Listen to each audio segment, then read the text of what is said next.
When life gives you टेंजरियंस के episode 2 की शुरुआत होती है, जब ग्वानसिक तेजी से दौड़ता हुआ एसुन के पास पहुंचता है, जिसे उसकी सख्त दादी ने घर से भगा दिया था। दोनों एक साथ निकल पड़ते हैं और इसी सफर में हमें पता चलता है कि ग्वानसिक के माता पिता ने समाज की परवाह किए बिना लव मैरिज की थी और यही वजह है कि उसकी दादी आज भी उनके रिश्तों को लेकर इतनी सख्त है। चलते चलते एसुन बार बार मजाक में कहती है कि वह कभी ग्वानसिक से शादी नहीं करेगी।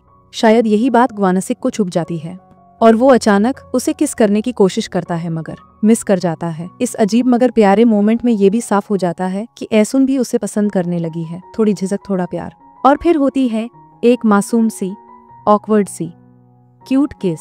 फिर कट होता है फ्यूचर में, जहां एसुन अब बड़ी हो चुकी है, अपने बच्चों के साथ बैठी है और रिवील होता है कि ये पूरी कहानी उसकी बेटी ही सुना रही थी। वापस फ्लैशबैक में एसुन जब घर लौटती है तो देखती है कि उसका स्टेप फादर किसी अनजान औरत के साथ छुपकर मिल रहा है। रात को वो सुनती है कि वो औरत नामुक साफ कहती है कि वह एसुन को नहीं संभालेगी। अब एसुन के पास कोई रास्ता नहीं बचता और वह मजबूरी में फिर से अपने अंकल के घर लौट जाती है। अंकल उसे कहते हैं कि अब कॉलेज का सपना छोड़ दो और फैक्ट्री में काम करो क्योंकि घर की आर्थिक हालत बहुत खराब है।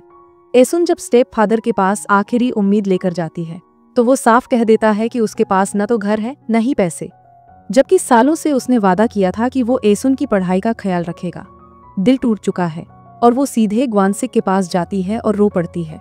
ग्वानसिक उसे दिलासा देता है और शादी का प्रपोजल रखता है, लेकिन एसुन के सपने अलग हैं। वो हमेशा से चाहती थी कि किसी मैनेलैंड के लड़के से शादी करे और जेजू को पीछे छोड़ दे। इसलिए दोनों मिलकर एक प्लान बनाते हैं अपनी किस्मत बदलने का। रात को चुपके से दोनों अपने अपने घर से गहने चुराते हैं, सामान पैक करते हैं और एक शिप पकड़ने निकल पड़ते हैं। कैप्टन को शक होता है, लेकिन एसुन चतुराई से खुद को और ग्वानसिक को शादीशुदा कपल बताकर बात संभाल लेती है। भूसान पहुंचकर दोनों अपनी ज्वेलरी बेचने जाते हैं, लेकिन शॉप ओनर को झटका लग जाता है क्योंकि वो जान जाती है कि ये कुछ और ही कहानी है। रात को जब रुकने के लिए जगह ढूंढते हैं तो झूठ बोलते हैं कि वो नई शादी के बाद वॉलेट और आईडी खो बैठे हैं। शुक्र है नाइट स्टे के मालिक उन पर तरस खा लेते हैं, उन्हें फ्री में रुकने और खाना खाने देते हैं।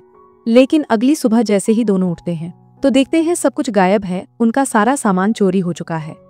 जब वो ओनर से बात करते हैं तो वह सब कुछ जानते हुए भी अनजान बनते हैं और ऊपर से पुलिस बुलाने की धमकी देते हैं।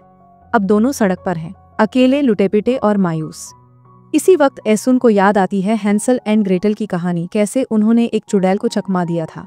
वहीं से उसे आइडिया आता है, एक प्लान बनता है। रात को दोनों छुपकर देखते हैं कि वही ओनर अब एक नए गेस्ट को अपने जाल में फंसा रहे हैं। जैसे ही वह औरत रूम में जाती है, एसुन और ग्वानसिक उसे वार्न करते हैं, अपनी लाइट बंद मत करना। ओनर डर जाते हैं और तय करते हैं कि अगली सुबह उस गेस्ट से डबल चार्ज करेंगे। लेकिन तभी एसुन और ग्वानसिक इस मौके का फायदा उठाकर उनका पैसा चुराने की कोशिश करते हैं। सब कुछ प्लान के मुताबिक चल रहा होता है, लेकिन एसुन देखती है ओनर की बेटी ने वही हेयर क्लिप पहन रखी है जो ग्वानसिक ने उसे दी थी। जब वो क्लिप वापस लेने जाती है, पूरा घर जाग जाता है। अब दोनों भागने लगते हैं, लेकिन एसुन पकड़ी जाती है।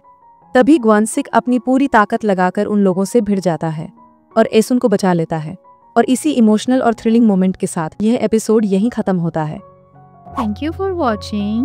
Like and subscribe to my channel and hit the bell icon.